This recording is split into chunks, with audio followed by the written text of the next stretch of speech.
Americans for Fair Taxation presents the weekly Chairman's Report, written by Steve Hayes, president of Americans for Fair Taxation, and recorded by Bob Paxton, a volunteer with the Florida FAIRtax Educational Association. And now, this week's Chairman's Report. Hello, I'm Bob Paxton with the AFFT Chairman's Report for Friday, July 4th, 2025. The FAIRtax and freedom on this Independence Day. In 1776, the Declaration of Independence was signed by 56 delegates to the Second Continental Congress representing the 13 colonies. 24 were lawyers and jurists, 11 were merchants, 9 were farmers and large plantation owners, all men of means, all well educated. They pledged, for the support of this declaration, with firm reliance on the protection of the divine providence, we mutually pledge to each other our lives, our fortunes, and our sacred honor. Now, the men who signed the declaration knew they were likely going to be sought for treason by the British and stood to lose their possessions and maybe their lives. Benjamin Franklin signed and said, "We must all hang together, or most assuredly we shall all hang separately." Franklin's statement proved to be quite prophetic. 5 signers were captured by the British as traitors and tortured before they died. 12 had their homes ransacked and burned. 2 lost their sons in the Revolutionary Army. Another had 2 sons captured. 9 of the 56 fought and died from wounds or hardships of the Revolutionary War. Carter Braxton of Virginia, a wealthy planter and trader, saw his ship swept from the seas by the British Navy. He sold his home and properties to pay his debts, and he died in rags. Thomas McKean was so hounded by the British, he was forced to move his family almost constantly.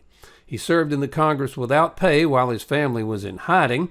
His possessions were taken from him, and he died in poverty. The properties of Ellery, Clymer, Hall, Walton, Gwinnett, Hayward, Rutledge, and Middleton were looted. At the Battle of Yorktown, Thomas Nelson Jr. noted that the British General Cornwallis had taken over the Nelsons' home for his headquarters. The owner quietly urged General George Washington to open fire. The home was destroyed. Nelson died bankrupt. Francis Lewis had his home and properties destroyed. His wife died in jail. John Hart was driven from his wife's bedside as she was dying. Their 13 children fled for their lives. His fields and his grist mill were laid to waste, and for more than a year he lived in forests and caves, returning home to find his wife dead and his children vanished. A few weeks later, he died from exhaustion and a broken heart. Norris and Livingston suffered similar fates. Now, as you may know, the National Tax Research Committee commissioned Quantus Insights to conduct a national survey on behalf of Americans for Fair Taxation. The survey took place in June of 2025 among 1,200 registered voters. Details can be found at fairtax.org. We'll go into more detail in the next Chairman's Report, but for now, here are the highlights. 50% of voters support the elimination of the income tax and the abolishment of the IRS. 58% of voters support the idea of replacing the current income tax system with a national sales tax. This includes a majority of Republicans at 69%, Democrats 52%, and Independents 51%. Support also comes from blacks 53% and Hispanics 48%. 1/3 of younger voters, those under age 45, have heard of the fair tax. That's more than the older age groups, 45 to 64 at 19%, 65 plus at 16%. Finally, 73% of those under 45 support the idea of eliminating the income tax and replacing it with a national sales tax. Tax freedom never sounded so good to a bipartisan majority of voters once they understood the fair tax concepts and the benefits of eliminating the income tax and the IRS. July 4th will take on a whole new meaning once the fair tax is passed. That'd be Tax Revolution 2.0. Keep the momentum going. Share the survey results with your midterm local candidates and congressional representatives. Now, there are 2 types of freedom, freedom from and freedom to, and although they are closely related, they are different. First, let's look at freedom from. Freedom from refers to the absence of external constraints, coercion, or interference that limit an individual's ability to make choices and pursue their desired course of action. It's the freedom from oppression, tyranny, and the infringement of fundamental rights and liberties. This aspect of freedom is often associated with negative rights, which impose obligations on others to refrain from interfering with an individual's autonomy. Some examples of freedom from include the freedom from persecution. That's the right to hold and express beliefs without fear of persecution or discrimination. The freedom from arbitrary arrest and detention. That's the protection against unlawful deprivation of liberty. Freedom from censorship. The ability to access and disseminate information without undue restrictions. And finally, there's freedom from poverty and hunger. That's the right to a basic standard of living and access to essential resources. Freedom from creates an environment where individuals can make choices without fear of repression or coercion. Now let's look at freedom to.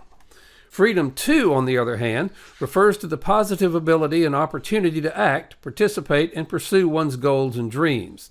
It's the freedom to engage in activities, express oneself, and make meaningful choices. This aspect of freedom is often associated with positive rights. Examples of freedom to include the freedom of speech and expression. This is the ability to voice opinions, ideas, and beliefs without fear of retribution. The freedom of religion. The right to practice and observe one's chosen faith or belief system. Freedom of movement, the ability to travel and relocate without undue restrictions, and freedom of association. That's the right to form and join organizations, unions, or groups of one's choice. Freedom to fosters creativity, innovation, and self-actualization, enabling individuals to reach their full potential. Now, the interplay between freedom from and freedom to is crucial for the realization of true liberty. While freedom from removes external constraints, freedom to provides the means and opportunities for individuals to exercise their autonomy and to make meaningful choices. Together, these two dimensions of freedom create an environment where individuals can thrive, societies can progress, and human potential can be fully realized. Freedom to and freedom from are complementary and interdependent aspects of liberty. In conclusion, there is no other proposed reform that increases freedom from and freedom to for Americans like the FAIRtax. The FAIRtax provides freedom from filing income tax returns, freedom from the IRS, and freedom from D.C. telling us how much of our earnings we can keep. The FAIRtax also gives you the freedom to decide how much federal tax you pay based on how much you spend, the freedom to earn and save without being penalized, and the freedom to keep your financial information secret and not on file in some government computer where it can be hacked and leaked. The solution? Pass the FAIRtax. Now, why would D.C. pass the FAIRtax and give up an almost unlimited source of donations? Well, they won't, at least not voluntarily. The only way they will is if the rest of us demand it. Now, isn't it time to end this ludicrous tax collection system and the IRS along with it? Now, there's going to be a vote on the FAIRtax in the House of Representatives.